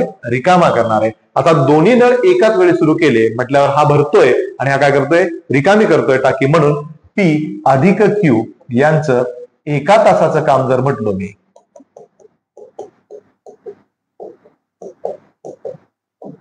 ते किती येणार आहे? तर एका तासाचं काम जर म्हटलं तर पीचं काम 1/10 भरण्याचं आणि याचं कमी करण्याचं, म्हणजे हा वजा किती येणार आहे? 1/14 येणार आहे. दोघांना सोडवलं मी. 14 × 14 वजा 10 × 10 छेदस्थानी येणार आहे तुमचा हा 10 × 140 म्हटल्यावर किती येतोय? 140 येतोय. त्यानंतर हा येतोय तुमचा 4/140. हे समजावं म्हणून तिरकस गुणाकार करून, नाहीतर यांचा लसावी घेऊन सुद्धा याचं उत्तर आपल्याला काढता आलं असतं. बघा, 2 भाग देतोय. 2 दुने 4 आणि 2 साठी 14. 2 छेद किती आलाय? 70. म्हटल्यावर हा आलाय 1. पुन्हा हा किती आलाय? 35 भाग. एवढं काम जे आहे हा एका तासामध्ये पी छेद क्यू हे दोन्ही नळ जर चालू केले आपण तर पाणी किती भरलं जाणार आहे? 1/35 भाग एवढं पाणी त्यात भरणार आहे. असे किती 7 तास होते मित्रांनो? तर 7 तास होते. म्हणून 7 तासांचं काम जर आपण काढलं, 7 तासात किती भाग भरला जाईल? तर किती असणार आहे तो? 7 गुणिले 1/35. थोडक्यात 7 × 7 7 × 5 = 35. टाकीचा 1/पंचमांश भाग हा भरला आहे आता. म्हणून उर्वरित भाग किती? आता टाकी जी असणार आहे ती उर्वरित किती राहिलेली आहे? तर बघा, उर्वरित भाग भरण्यासाठी, उर्वरित भाग काढण्यासाठी आपल्याला काय करावं लागणार आहे? एकामधून हा 1/5 भाग वजा करावा लागेल. 5 × 5 वजा 1 म्हटलं तर 4/5 भाग अजून टाकीचा काय आहे? रिकामा आहे. आता क्यू तासानंतर 7 तासानंतर क्यू काय केलाय? बंद केलाय. म्हणजे नळ फक्त आता कोणता चालू आहे? पी. तो काय करतोय? भरण्याचं काम करतोय. तो एका तासात किती भाग भरतो? 1/10. शिल्लक किती राहिलाय? 4/5 भाग. म्हणून पी नळाला हा 4/5 भाग भरण्यासाठी किती वेळ लागेल? तर हा 4/5 भाग भागिले त्याचं काम होतं 1/10 भागाचं एका तासाचं. म्हणून हा येणार आहे 4/5 गुणिले वर येताना होणार आहे तुमचा 10/1. 5 × 5 5 दुने 10. 4 दुने किती तास? 8 तासामध्ये पी नळ 4/5 भाग पूर्ण भरणार आहेत. आणि म्हणून एकूण तास जर आपण काढले, एकूण किती वेळ लागला? तर सुरुवातीचं हे 7 तासांचं काम दोघांचं अधिक नंतर पीचं एकट्याचं काम 8 तासांचं. 7 + 8 टाकी भरण्यासाठी एकूण 15 तासांचा वेळ लागणार आहे. पर्याय क्रमांक बी हे असणार या प्रश्नाचं उत्तर. यानंतर बघतोय आपण पुढचा प्रश्न. एका पार्टीत 12 लोक एकत्र आल्यानंतर प्रत्येकाने इतरांशी एकदा हस्तांदोलन केलं. कोणत्याही 2 व्यक्तींचे हस्तांदोलन फक्त एकदाच होणार आहे. तर हस्तांदोलनाची संख्या किती? आतापर्यंत बऱ्याच वेळा विचारलेला प्रश्न आहे. मुंबईच्या दृष्टीने हा प्रश्न अतिशय महत्वाचा ठरेल. कदाचित हा प्रश्न रिपीट होण्याचे चान्सेस जास्त असतील किंवा या पद्धतीचा प्रश्न रिपीट होण्याचे चान्सेस असेल. आपल्याला एकूण हस्तांदोलन जेव्हा काढायचे असतात तेव्हा सूत्र आहे n गुणिले n-1 छेदस्थानी किती? 2. येथे n म्हणजे 12 लोक येणारे 12 गुणिले 11 छेदस्थानी किती येणार आहे? 2. 2 × 12 11 × 66 उत्तर येणार आहे 66 हस्तांदोलन होणार आहेत. पर्याय क्रमांक सी. यानंतर बघतोय मित्रांनो पुढचा प्रश्न. एका पिशवीमध्ये 8 लाल, 7 निळे आणि 6 हिरवे चेंडू आहेत. त्यापैकी कोणताही एक चेंडू बाहेर काढला असता तो चेंडू लाल किंवा हिरवा नसण्याची संभाव्यता काढायची आपल्याला. म्हणजे तो चेंडू लाल किंवा हिरवा नसला पाहिजे. थोडक्यात काय असला पाहिजे मित्रांनो? तो निळा चेंडू असण्याची शक्यता काय असणार आहे? प्रश्न संभाव्यतेचा आहे. यामध्ये सर्वप्रथम आपण सॅम्पल स्पेस काढून घेत असतो. त्यानंतर निळा चेंडू मिळण्याचे चान्सेस काय असणार ते काढून घेत असतो. त्याचा भागाकार घेत असतो. बघा, नीट लक्षात घ्या. सर्वप्रथम एकूण चेंडू किती होते ते बघतोय मी. हा 8 अधिक किती? 7 अधिक 6 यांची बेरीज घेतली असता बेरीज येते 21 चेंडू होते. आता या 21 चेंडू मधनं आपल्याला किती चेंडू काढायचा आहे? एक चेंडू काढायचा आणि तो काय असला पाहिजे? निळा असला पाहिजे. म्हणून याची प्रोबॅबिलिटी, संभाव्यता जर आपल्याला काढायची असेल तर ही संभाव्यता काढली जाते या 21 चेंडूंपैकी तो चेंडू किती निळा असला पाहिजे. निळे चेंडू किती होते? 7 होते. म्हटल्यावर तो 7 पैकी एक असला पाहिजे. संभाव्यता बरोबर 7/21. 7 1 7, 7 1 21. उत्तर येणार आहे 1/3. पर्याय क्रमांक किती? 4. यानंतर बघतोय आपण पुढचा प्रश्न. 6,450 रुपये मुद्दलीचे दर साल दर शेकडा 0 नाहीये तो 5% दराने 4 वर्षांचे सरळ व्याज किती होईल? सूत्र, सरळ व्याजाचं सूत्र आपल्याला माहितीये. सरळ व्याज बरोबर काय असतं? मुद्दल गुणिले दर गुणिले मुदत. छेदस्थानी किती असतो मित्रांनो? हा 100 असतो.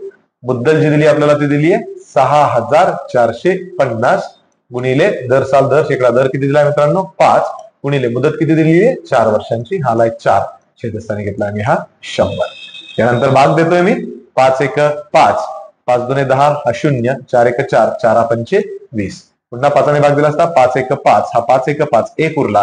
5 2 10 पुन्हा 4 आणि हा 5 45 उरला. 5 9 45 आणि हा आलाय 0. उत्तर येतंय तुमचं 1290 रुपये. किती? 1290 रुपये हे असणारे सरळ व्याज. पर्याय क्रमांक ए हे असणारे याचं ऑप्शन. यानंतर बघतोय आपण पुढचा प्रश्न. बघाल, प्रश्नचिन्हाच्या जागी पुढीलपैकी योग्य पर्याय निवडा. आपल्याला मालिका दिलेली आहे, अक्षरांची मालिका, अक्षरांच्या गटांची मालिका दिलेली आहे. आणि जर आपण इथे नीट ऑब्झर्व केलं तर WRMHC इथे जर बघितलं तर MWRCH. थोडक्यात इथे असणारीच अक्षरं इथे आलेली आहेत, फक्त क्रमामध्ये बदल झालेला आहे. आणि हा क्रम काय होता ते आपण बघणार आहोत. बघा, याला ऑब्झर्व करून इकडे जाणार आहे मी. हा M सर्वप्रथम जो कुठे दिलेला होता? येथे दिला होता. थोडक्यात मधलं अक्षर कुठे आलेलं आहे? पहिल्या ठिकाणी आलेलं आहे. त्यानंतर WR प्रथम आणि द्वितीय स्थानी असणारा अक्षर आलंय W आणि R. त्यानंतर हा होता तुमचा HC जो की येथे काय आलेला आहे मित्रांनो? CH झालेला आहे. थोडक्यात याचा क्रम जो आहे तो बदलून आलेला आहे. आणि म्हणून इथून इथे जरी बघितलं आपण तर R हा येथे आलेला आहे, नंतर MW आलेला आहे. मात्र हा H आणि पुढे काय येणार आहे? C. म्हणून पुढून हा W जो असणार आहे मध्यभागी असणारा तो येणार आहे प्रथम स्थानी. त्यानंतर ही दोन अक्षरं R आणि काय आलाय तुमचा मित्रांनो? M आलाय. आणि ही जी शेवटची दोन अक्षर होती ही क्रम बदलणार आहे. थोडक्यात C आधी आणि H नंतर. WRMCH. WRMCH. पर्याय क्रमांक 3 हे या प्रश्नाचं योग्य उत्तर ठरतंय. यानंतर बघणार आहोत पुढचा प्रश्न. बघा, प्रश्नचिन्हाच्या जागी पुढीलपैकी योग्य पर्याय निवडा. 2 12 36 80 150. आणि आपल्याला ही 4 ऑप्शन दिलेली आहेत इथे. बघूयात आपण काय रचना होती ही. 2 12 हा आहे 36, हा आहे तुमचा 80, त्यानंतर 150 आणि पुढे आलेलं आहे प्रश्नचिन्ह. जर ही मालिका तुम्ही नीट ऑब्झर्व केली तर 2 आणि 12 मध्ये असणारा फरक किती होता मित्रांनो? 10चा. हा फरक जर आपण बघितला तर हा येतोय साधारणतः 24चा फरक. यानंतर हा जर फरक घेतला आपण तर तो येतोय मित्रांनो किती? 44चा फरक. हा फरक जर आपण घेतला तर तो फरक येतोय मित्रांनो 70चा फरक. आता फरकाचा फरक जर आपण लक्षात घेतला तर हा जो फरक होता हा होता मित्रांनो 14चा. त्यानंतर हा जर फरक घेतला आपण तर तो येतोय मित्रांनो किती? 20चा. यानंतर हा जर फरक घेतला आपण तर तो येतोय मित्रांनो 26चा. थोडक्यात 14 अधिक 6 20, 20 अधिक 6 26. म्हणून 26 अधिक 6 जर म्हटलो मी तर हा येणार आहे 32. 70 मध्ये जर 32 मिसळले तर उत्तर किती येणार आहे मित्रांनो? 102 येणार आहे. आणि म्हणून 150 मध्ये हे 102 जर मिळवले मी तर उत्तर येत आहे 150 अधिक 102 बरोबर उत्तर येणार आहे 252. पर्याय क्रमांक किती येतोय? 4 हे याचं योग्य उत्तर असणार आहे. इथे ट्रिक होती फरकाचा फरक. यानंतर बघतोय आपण पुढचा प्रश्न. बघाल, प्रश्नचिन्हाच्या जागी पुढीलपैकी योग्य पर्याय निवडा. जो संबंध 15 आणि 51चा असणार आहे, राईट, तो संबंध आपल्याला या 19चा कुठल्या पदाशी असणार आहे हे विचारलेलं आहे. बघा, 15 आणि 51 मध्ये फरक जो होता हा होता 15 गुणिले 3 घेतला आहे, उत्तर आलंय 45. त्यानंतर या दोन अंकांची बेरीज थोडक्यात अधिक 1 अधिक 5 जर घेतला तर येतोय हा 45 अधिक 5 आणि 1 किती आला मित्रांनो? 6. त्याचं उत्तर आलेलं आहे 51. आणि याच हिशेबाने 19ची जर तिप्पट घेतली मित्र 19 57 अधिक संख्यांची बेरीज 1 अधिक 9 घेतला आणि इथे आलाय 57 अधिक 9 किती आलाय 10 आलाय. उत्तर येत आहे 67. पर्याय क्रमांक बी हे असणार याचं उत्तर. यानंतर बघतोय आपण पुढचा प्रश्न. पुढीलपैकी गटात न बसणारा शब्द ओळखा. वीणा, सतार, सारंगी. येथे तारा छेडल्यानंतर आवाज येत असतो, ही मात्र बासरी यांपासून वेगळी ठरते आहे. म्हणून उत्तर येणार आहे पर्याय क्रमांक 4. यानंतर बघतोय आपण पुढचा प्रश्न. बघा, पुढे दिलेल्या शब्द गटात बसणारा शब्द ओळखा. अतिशय सुंदर प्रश्न आहे हा, कन्फ्युज करणारा प्रश्न. शब्द गटात बसणारा, थोडक्यात काय, या शब्दांच्या समान अर्थाने येणारा शब्द आहेत बुद्ध, महावीर, येशू आणि पैगंबर. उत्तर माहिती आपल्याला काय असणार आहे पर्याय क्रमांक 4. गुरु नानक हे शीख धर्माचे संस्थापक होते आणि म्हणून या प्रश्नाचं योग्य उत्तर ठरणार आहे पर्याय क्रमांक 4. यानंतर बघतोय आपण पुढचा प्रश्न. प्रश्नचिन्हाच्या जागी पुढीलपैकी योग्य पर्याय निवडा. हरणांचा कळप असतो, जहाजांचा काय असणार आहे मित्रांनो, काफिला असणार आहे. पर्याय क्रमांक सी हे या प्रश्नाचं उत्तर येणार आहे. तांडा कोणाचा असतो तर उंटांचा असतो. ताफा कोणाचा असतो, विमानांचा असतो. आणि जमाव जो असतो हा व्यक्तींचा, माणसांचा असतो. या प्रश्नाचं उत्तर येत आहे पर्याय क्रमांक सी. यानंतर बघणार आहोत आपण पुढचा प्रश्न. एका सांकेतिक लिपीत अक्षराऐवजी अंकांचा वापर केला जातो. अंकांचा क्रम शब्दातील अक्षरांप्रमाणेच असतो असे नाही. खाली दिलेल्या शब्दांचे व त्यांचा शब्दातील सांकेतिक रूपाचे निरीक्षण करा आणि प्रश्नांची उत्तरे द्या. बघा, आपल्याला येथे 3 अक्षरं दिलेली आहेत.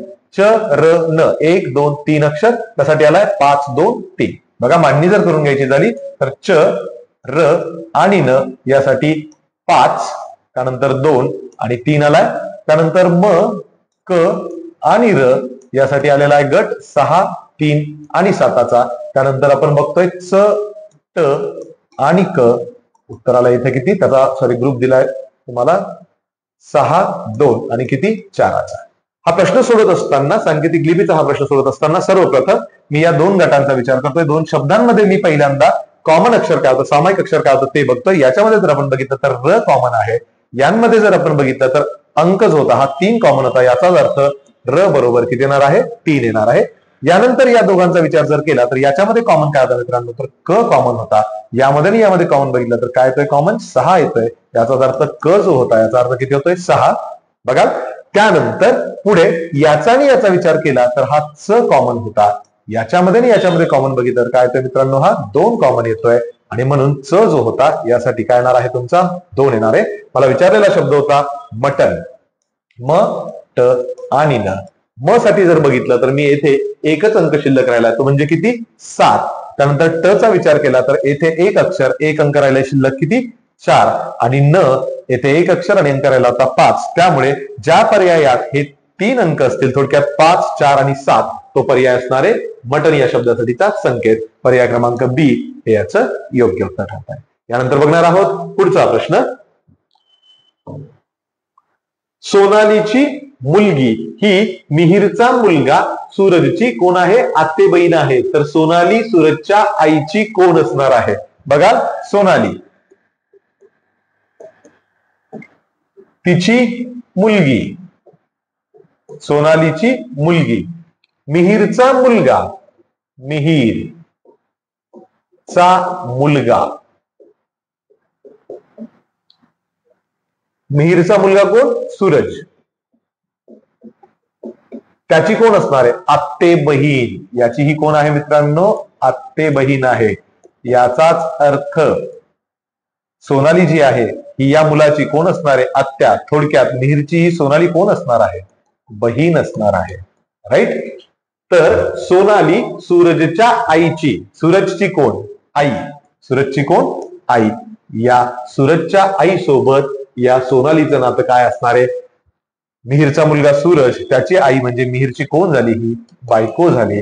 आणि जर ही याची बहीण आहे तर सोनाली हिची कोण लागणार आहे, तर नणंद लागणार आहे.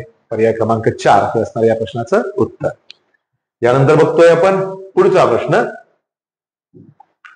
4 व्यक्तींचे 4 वर्षापूर्वीचे सरासरी वय 11 वर्ष होते. 4 वर्षानंतर त्यांच्या वयाची गुणोत्तर 3 4 5 7 या प्रमाणात होईल, तर सर्वात मोठ्या व्यक्तीचे आजचे वय काय आहे? आजचे वय कंडिशन 4 वर्षापूर्वीची. बघाल फटाफट लिहिणार आहे, तोंडी सुद्धा सोडू शकतो आपण याला. 4 वर्षांपूर्वी या चौघांचं वय जर म्हटलो मी, तर चौघांचे वय, 4 व्यक्तींचे वय, एकूण वय किती येणार आहे मित्रांनो? सरासरी 11 होती, म्हणून 11 गुणिले 4 जर उत्तर काढलं तर किती येणार आहे? 44. आज रोजी जर म्हटलं आज, तर या 4 व्यक्तींचं एकूण वय जर मी काढलं मित्रांनो, तर आधीचं किती होतं? 44 अधिक प्रत्येकाचं वय 4 वर्षांनंतर 4 न वाढणारे, थोडक्यात हे 4 व्यक्ती गुणिले 4 जर म्हटलो मी, तर उत्तर येणार आहे किती? 44 अधिक 4 चोक 16. बरोबर, उत्तर किती येणार आहे मित्रांनो? हे 60 वर्ष हे आजचं वय असणार आहे. आणि अजून कंडिशन दिली आपल्याला, 4 वर्षानंतर जर म्हटलो आपण, तर या 4 व्यक्ती ज्या असणार आहे यांचं वय जर आपण काढलं एकूण वय, तर ते किती असणार आहे मित्रांनो? तर हे होतं 60 अधिक पुन्हा 4 गुणिले 4 ची वाढ, थोडक्यात हे येणार आहे 60 अधिक 16, उत्तर येत आहे 76 वर्ष. हे 4 वर्षानंतरचं वय दिलेलं आहे 4 व्यक्तींचं, आणि गुणोत्तर जे दिलंय आपल्याला ते सुद्धा काय दिलेलं आहे? 4 वर्षानंतर त्यांच्या वयाचं गुणोत्तर. आणि म्हणून जर गुणोत्तर 3 4 5 7 असेल, तर त्यांची वय अनुक्रमे किती असणार आहेत? 3x 4x 5x व किती असणार आहे? 7x. थोडक्यात सगळ्यात मोठ्या व्यक्तीचं वय किती असणार आहे मित्रांनो? 7x असणार आहे. आणि म्हणून यावरून समीकरण तयार करतोय 3x अधिक 4x अधिक 5x अधिक 7x बरोबर किती वय त्यांचं? एकूण 76 आहे. यांची बेरीज घेतली असता 4 आणि 3 7, 7 आणि 5 12, 12 आणि 7 किती येतोय? 19x येतोय.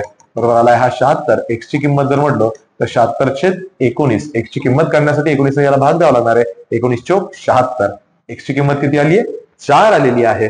आता यावरून मी मोठ्या व्यक्तीचं वय काढून घेणार आहे. ते वय किती आहे मित्रांनो? 7x. 4 वर्षानंतरचं वय, 4 वर्षानंतरचे मोठ्या व्यक्तीचे वय जर म्हटलो तर किती होतं मित्रांनो? 7x होतं. 7x म्हणून याचं वय किती येणार आहे? तर 7 गुणिले 4 7 चोक किती येत आहे? 28 वर्षे. पण मला जे वय विचारलेलं आहे ते आजचं वय विचारलेलं आहे. आजचं वय काढण्यासाठी मला मागे 4 वर्ष जावं लागेल. थोडक्यात या 28 मधून मला 4 वजा करावे लागतील. उत्तर येणार आहे 24 वर्ष. त्या मोठ्यात मोठ्या व्यक्तीचं वय असणार आहे आज रोजी 24 वर्ष. पर्याय क्रमांक डी. यानंतर बघतोय आपण पुढचा प्रश्न. 56 मीटर लांबीची कापडी पट्टी 7 ठिकाणी कापून समान लांबीचे तुकडे केल्यास प्रत्येक तुकडा किती मीटर लांबीचा मिळणार आहे? 5वा प्रश्न आहे. सोपा आहे, विचारला गेलेला प्रश्न आहे. 56 मीटर लांबीची जर पट्टी आहे आणि याच्यापासून समान तुकडे करायचे आहेत मला, 7 ठिकाणी कापली, 1 2 3 4 5 6 आणि 7. तर तुकडे किती तयार होतील मित्रांनो? तर 1 2 3 4 5 6 7 आणि 8. थोडक्यात पट्टी जर समान अंतरावर 7 ठिकाणी कापली तर तुकडे किती होतात? 8 होतात. आणि आपल्याला विचारलेलं आहे प्रत्येक तुकडा किती मीटर लांबीचा असेल. म्हणून पट्टीची लांबी जर 56 मीटर होती आणि तुकडे जर 8 झालेले आहेत, तर एका तुकड्याची लांबी काढण्यासाठी मला या 8 ने याला भाग द्यावा लागेल. 8 7 56. प्रत्येक तुकडा जो असणार आहे तो असणार आहे 7 मीटरचा. पर्याय क्रमांक सी हे असणार आहे याचं उत्तर. यानंतर बघतोय पुढचा प्रश्न. प्रश्न क्रमांक 36 आणि 37 करिता माहिती दिलेली आहे आपल्याला. ही माहिती सर्वप्रथम वाचणार आहोत आणि त्यावरून हे 2 प्रश्न सोडवायचे. एका घनाच्या प्रत्येक पृष्ठभागावर एक रंग परंतु भिन्न पृष्ठभागावर भिन्न भिन्न रंग दिलेले आहेत. आपल्याला माहिती आहे की घन जो असतो याला एकूण 6 पृष्ठभाग असतात. 6 पृष्ठभाग कशी बघा.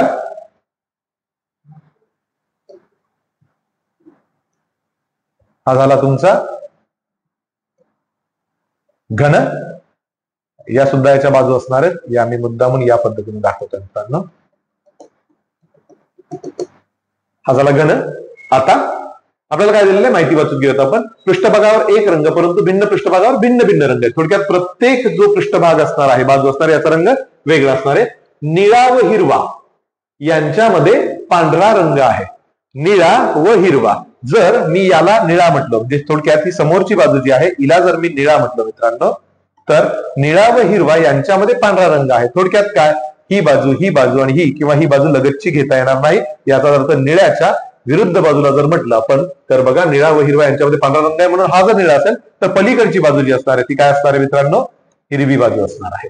लाल रंग हा वरच्या पृष्ठभागावर आहे. वरचा पृष्ठभाग हा काय आहे मित्रांनो, लाल आहे. तसंच काय माहिती दिली, पांढरा व काळा यांच्यामध्ये पिवळा रंग आहे. पांढरा व काळा हे सुद्धा काय आहेत, त्यांच्यामध्ये एक कलर आहे. जर याला मी पांढरा म्हटलो मित्रांनो तर हा काळा रंग जो येणार आहे तो याच्या अपोजिट साईडला म्हटल्यावर या बाजूकडे येणार आहे. काळा रंग या बाजूला.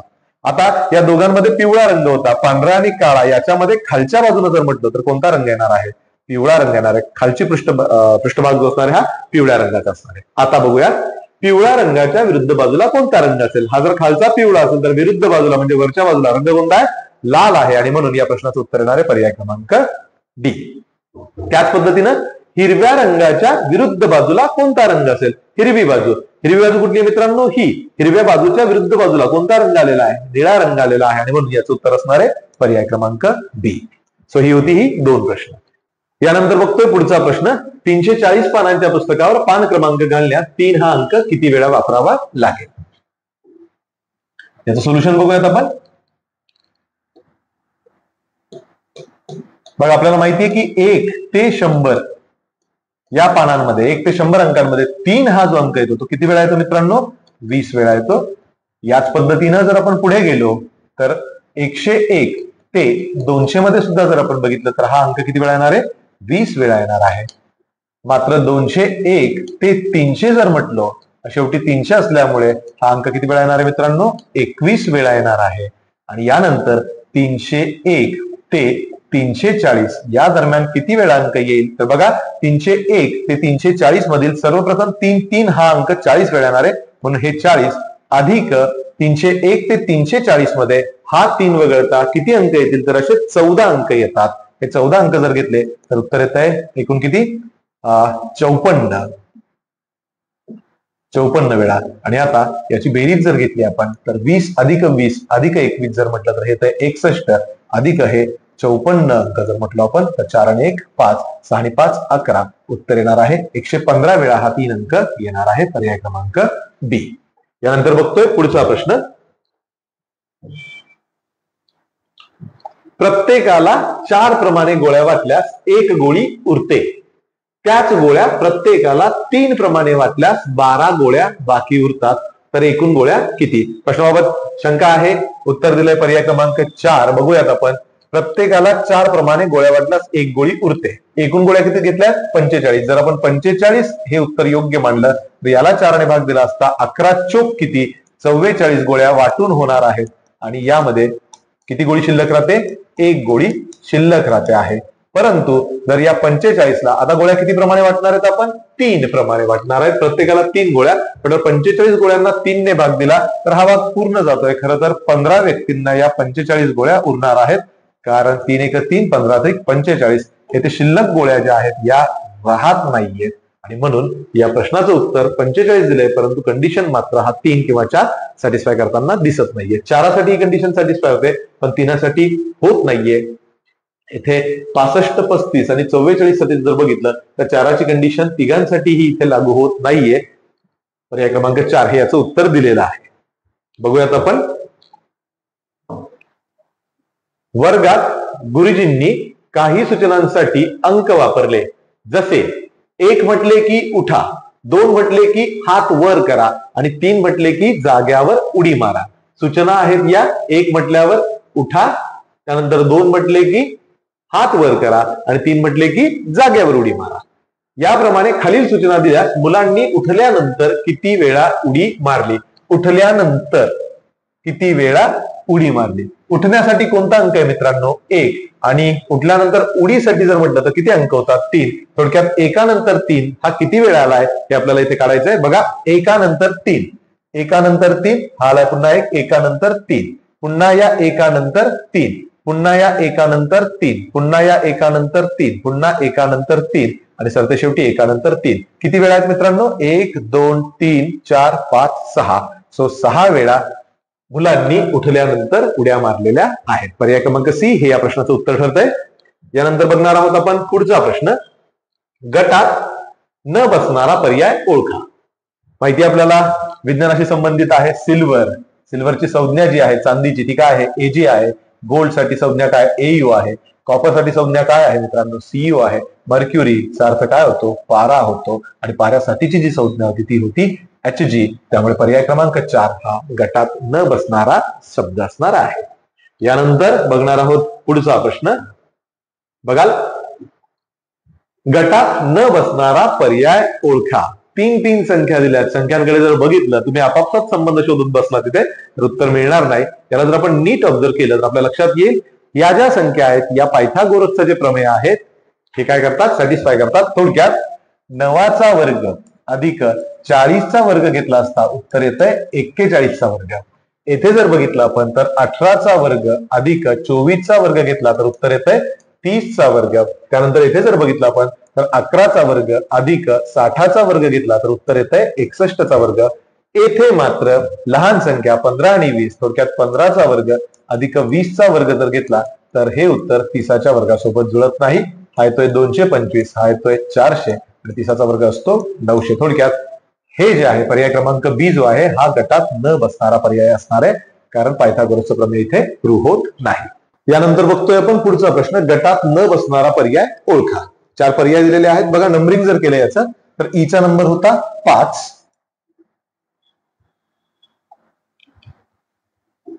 5, सीचा नंबर आहे 3 गुणिले 3 आणि जेचा नंबर जर घेतला 10 तर इथे ही ठीक आहे. 10 ते 30 5 150 150. वायचा नंबर होता 25 गुणिले एफचा नंबर 6 याचे उत्तर किती येतं? 150.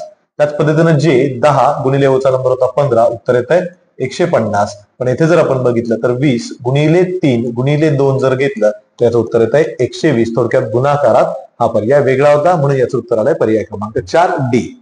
त्यानंतर बघणार आहोत पुढचा प्रश्न. पुढील अंकमालिकेतील विसंगत पद ओळखा. प्रश्न खूप सुंदर आहे. नीट जर ऑब्झर्व केलं इथं तर यातला तुम्ही फरकानं जर प्रश्न सोडायला गेला तर याचं उत्तर मिळत नाहीये. आपण या संख्यांना जर नीट व्यवस्थित याचं ऑब्झर्वेशन केलं तर आपल्याला दिसून येतं की 85 वगळता सर्व संख्या ज्या आहेत या मूळ संख्या आहेत. केवळ 85 एक संयुक्त संख्या आहे आणि म्हणून या प्रश्नाचं उत्तर येत आहे पर्याय क्रमांक 4D. यानंतर बघणार आहोत आपण पुढचा प्रश्न. बघाल, पुढील अंकमालिकेतील गटात न बसणारा पर्याय ओळखा. गटात न बसणारा पर्याय आपल्याला ओळखावायचा. येथे आपण नीट ऑब्झर्व केलं तर बघा, हा होता 7, हा होता 16, यानंतर होता हा 42, यानंतर आलाय हा 84, यानंतर आलाय 252, यानंतर येतोय 504. 252 ची जर दुप्पट घेतली तर 504 येते. 84 ची जर तिप्पट घेतली तर ती 252 येते. पुन्हा 42 ची दुप्पट जर घेतली तर ती 84 येते. येथे जर आपण बघितलं तर हा 7 दुने जर 14 राहिला असता तर 14 ची तिप्पट 14 त्रिक किती आली असती? 42 आली असती. थोडक्यात येथे पर्यायामध्ये 16 ऐवजी काय हवा होता? 14 होता, जेणेकरून 7 दुने 14, 14 त्रिक 42, 42 दुने 84, 84 त्रिक 252, पुन्हा गुणिले 2 आणि याच्या पुढे गुणिले 3 घेऊन संख्या येणार आहे. पर्याय क्रमांक A हे येथे विसंगत पद दिसत आहे. यानंतर बघतोय आपण पुढचा प्रश्न. बघाल, एका वर्षी 1 ऑगस्टला गुरुवार होता तर त्याच वर्षी बालदिन कोणत्या वारी आला असेल? बालदिन कधी असतो? 14 नोव्हेंबरला असतो बालदिन आणि म्हणून बघाल 1 ऑगस्ट 1 ऑगस्ट 1 ऑगस्ट रोजी जर गुरुवार होता. ठीक आहे, तर आता आपण काढून घेणार आहोत. ऑगस्ट नंतर येतोय तुमचा सप्टेंबर, त्यानंतर येतोय ऑक्टोबर, त्यानंतर येतोय 1 नोव्हेंबर, त्यानंतर येणार आहे 14 नोव्हेंबर. बघा, ऑगस्ट मध्ये 31 दिवस म्हणून 1 ऑगस्ट टू 1 सप्टेंबर मध्ये दिवस किती दिवस पुढे जाईल? 3 दिवस ज्यादा. सप्टेंबर 30 दिवसांचा म्हणून 2 दिवस ज्यादा. ऑक्टोबर पुन्हा 31 दिवसांचा म्हणून 3 दिवस ज्यादा. 1 नोव्हेंबर पर्यंत जो गुरुवार होता हा किती दिवसांनी पुढे जाणार आहे? 3 2 5 2 5 3 8 दिवसांनी. पुन्हा पुढे 1 नोव्हेंबर नंतर 14 नोव्हेंबर पर्यंत हे एक्स्ट्राचे दिवस जे होते हे किती होते मित्रांनो? 13 होते. मी या सगळ्यांची बेरीज घेतली. 13 अधिक 3 16, 16 आणि 2 18, 18 आणि 3 किती? 21 दिवस ज्यादा आलेले आहेत. या 21 दिवसांना मी जर 7 ने भाग दिला तर 7 1 7, 7 त्रिक 21. एक्स्ट्रा दिवस जे होते हे शून्य उरत आहेत आणि म्हणून दिवस जो आहे हा शून्य दिवस पुढे. थोडक्यात काय? दिवस बदलणार नाहीये. जर गुरुवार होता तर बालदिनी सुद्धा कोणता वार येणार आहे? गुरुवारच येणार आहे. पर्याय क्रमांक C हे असणार या प्रश्नाचं उत्तर. यानंतर बघतोय आपण पुढचा प्रश्न. पुढचा प्रश्न आहे, एका घड्याळात 10:30 झालेली आहेत. जर मिनिट काटा त्यावेळी पूर्व दिशा दर्शवित असेल तर तास काट्याची दिशा कोणती? 10:30 झालेली आहेत. 12, 9, 3 आणि हा 6. हा येणार आहे 10, हा येणार आहे 11. 10:30 म्हटल्यानंतर तास काटा हा बरोबर 10 आणि 11च्या मध्ये असणार आहे आणि मिनिट काटा जर म्हटला तर तो असणार आहे 6. आता आपल्याला दिलेलं आहे की मिनिट काटा पूर्व दिशा दाखवतोय. कोणती दिशा दाखवतोय? पूर्व दिशा. आपण जर व्यवस्थित बघितलं तर ही उत्तर, ही काय असते? पूर्व, ही असते दक्षिण आणि ही काय असते? पश्चिम दिशा. यामध्ये जर आपण बघितलं तर ही आग्नेय, ही ईशान्य, ही वायव्य आणि कोणती दिशा असते मित्रांनो? नैऋत्य असते. आता पूर्व दिशा, थोडक्यात पूर्व दिशा जी इथे होती ती आता कुठे आलेली आहे? दक्षिणेच्या जागी आली आहे. याचाच अर्थ दक्षिण 90 डिग्री कुठे जाणार आहे? इकडे येणार आहे. दक्षिणेच्या पुढची दिशा नैऋत्य होती, दक्षिणेच्या पुढची दिशा जी येथे आहे इथे येणार आहे आणि म्हणून तास काटा जो असणार आहे तो कुठे असणार आहे? नैऋत्य दिशेच्या बाजूला असणार आहे. पर्याय क्रमांक सी हे असणार याचं उत्तर. त्यानंतर पुढचा प्रश्न बघतोय मित्रांनो आपण. पुढचा प्रश्न आहे, प्रशांतचे घड्याळ दर तासाला 5 सेकंद पुढे जाते. त्याने सकाळी 10 वाजता घड्याळ बरोबर लावले तर दुसऱ्या दिवशी सकाळी 10 वाजता ते घड्याळ कोणती वेळ दाखवेल?